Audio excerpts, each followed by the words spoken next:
Hey everyone, and welcome back to the English Frequency. I'm Zane. And I'm Zola. If you've ever sat in a room full of native English speakers, nodded along to keep up, but secretly felt like they were speaking a completely different language. Oh, we've all been there. You know all the grammar rules, thousands of vocabulary words, but when they start talking, it's like a puzzle you just can't solve. Exactly. And the reason is usually idioms. Textbooks love to teach us words like furthermore or consequently, but real people walking down the street, we say things like, I'm swamped, or let's play it by ear. Today, we are fixing that. We've picked 10 everyday supernatural idioms that native speakers use all the time. But don't worry, no boring definitions here. We're going to show you how they actually feel, how to use them, and why they instantly make you sound like a natural. So, grab a cup of coffee, get comfortable, and let's dive straight in. All right, Zane, let's kick things off with a situation we've both faced at work or school. You have way too much to do, and you're feeling totally overwhelmed. How do you describe that without sounding like a robot reading a dictionary? The classic textbook phrase is, I am very busy. But native speakers, we love to paint a picture. We say, I'm swamped. Swamped! Like you're standing in a swamp right up to your knees in water and mud, unable to move quickly. Exactly. It gives you that visual feeling of being completely buried under work. So instead of telling your boss or a friend, I am very busy today, you can just say, oh man, I can't grab lunch today. I'm totally swamped with paperwork. Ooh, I love that. It sounds so effortless. Okay, number 2. Let's say you made a mistake, or you told a secret by accident, or you ruined a surprise party. What do native speakers say when the secret gets out? Oh, that's a fun one. We say, to let the cat out of the bag. Why a cat? Why is the poor cat in a bag? Nobody really knows the exact origin, but think about an old market where shady merchants might try to sell you a pig in a bag, but someone accidentally lets a stray cat out instead, ruining the trick. Basically, it means revealing a secret, usually by accident. So, if I accidentally tell Mark about his surprise birthday party, I could say, oops, I accidentally let the cat out of the bag. Precisely. It's playful, it's lighthearted, and it takes away the awkwardness of making a mistake. All right, let's move to number 3. This one happens to me all the time when I'm trying to make plans with friends. But nobody can decide on a restaurant or a time. The eternal struggle of planning. Instead of saying, let's make a decision later when we have more information, native speakers love to say, let's play it by ear. Play it by ear. Like playing a musical instrument without looking at sheet music, just listening and figuring it out as you go. Spot on, Zola. You're improvising. You don't have a strict plan, so you're going to see how things develop and react in the moment. Like, what are we doing for dinner tonight? Not sure yet. Let's just play it by ear. It's so chill. It instantly makes you sound relaxed and flexible, rather than stressed out about schedules. Now let's talk about number 4. What about when something costs way too much money? You go to a clothing store, look at a jacket, check the price tag, and your jaw drops. Oh yeah, you don't say, this jacket is very expensive. That's too flat. Instead, we say, it costs an arm and a leg. An arm and a leg. Wow, that sounds intense, like a pirate trade. It really does. It's an exaggeration, of course. You're not literally trading your limbs for a designer jacket, but it emphasizes just how crazy high the price is. I wanted to buy that new smartphone, but it costs an arm and a leg. It adds so much color to your storytelling. People listening to you will instantly laugh and empathize with your wallet's pain. Moving right along to number 5. Have you ever had a week where everything goes wrong? You wake up late, spill coffee on your shirt, miss your bus, and you just feel like giving up? Oh, those days are the worst. And instead of complaining technically, native speakers use a brilliant idiom. Under the weather. Well, wait, that's for being sick. For a bad day, we say, when it rains, it pours. Ah, yes. When it rains, it pours.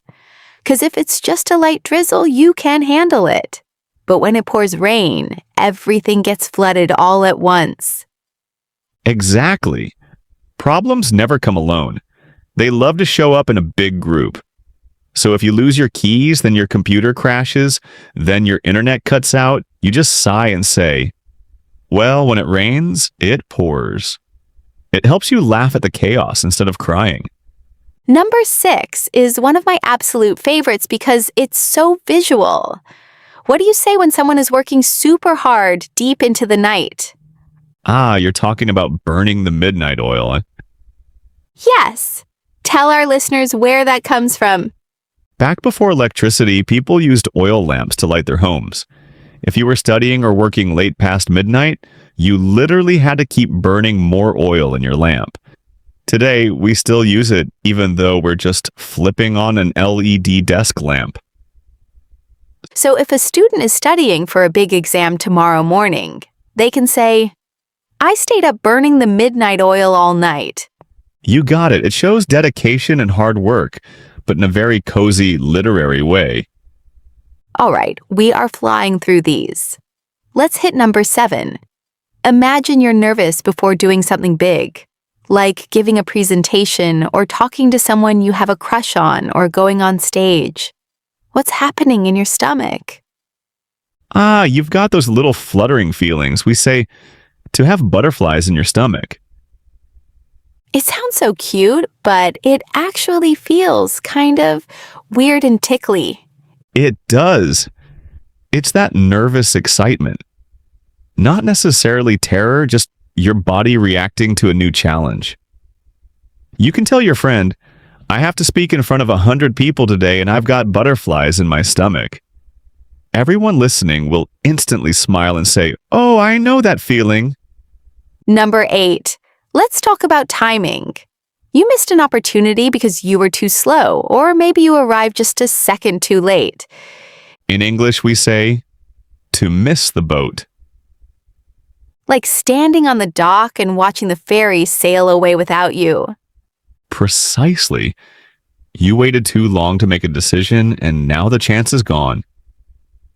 For example, there was a huge sale on plane tickets, but I waited too long and missed the boat. It's such a clear mental image. You can practically see yourself waving goodbye to the ship. We are down to our final 2. Number 9 is wonderful for when someone is trying to understand a complicated situation, but they are focusing on tiny little details instead of the big picture. Ah, looking at individual trees instead of the whole forest. We say, to miss the forest for the trees. Or sometimes, can't see the forest for the trees. Ooh, explain that one a bit more for our beginners. Sure. Imagine you walk right up to a massive oak tree and press your nose against the bark. You can see the texture of the bark, a little bug crawling on it, maybe a leaf. But do you know what you can't see? The fact that you are standing in the middle of a gigantic, beautiful forest. That is such a powerful metaphor. So if someone is stressing out over a tiny typo in a 50-page business report, you can gently tell them, don't worry about that one word. You're missing the forest for the trees. Exactly. Look at the big picture.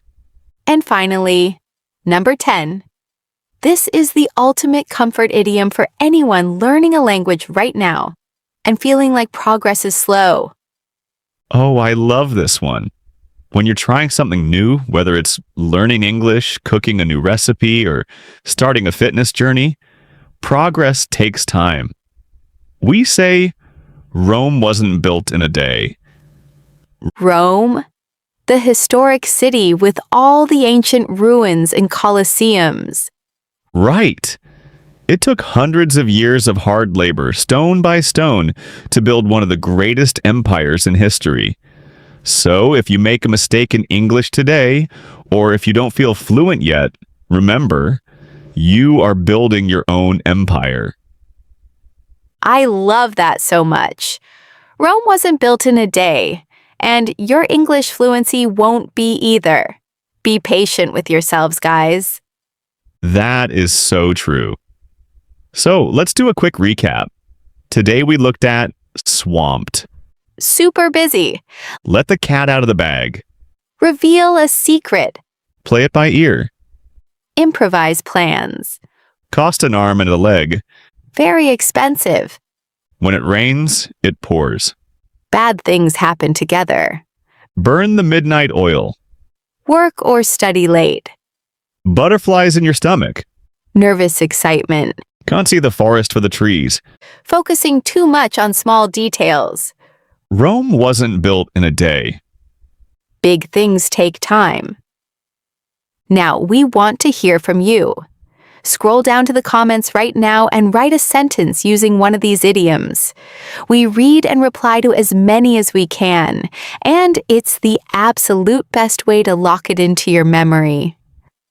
If you enjoyed hanging out with us today, make sure to hit that subscribe button, give us a thumbs up, and share this video with a friend who is learning English. Thanks for tuning in, guys. Keep practicing, stay confident, and we'll catch you on the next frequency. Bye-bye. See ya.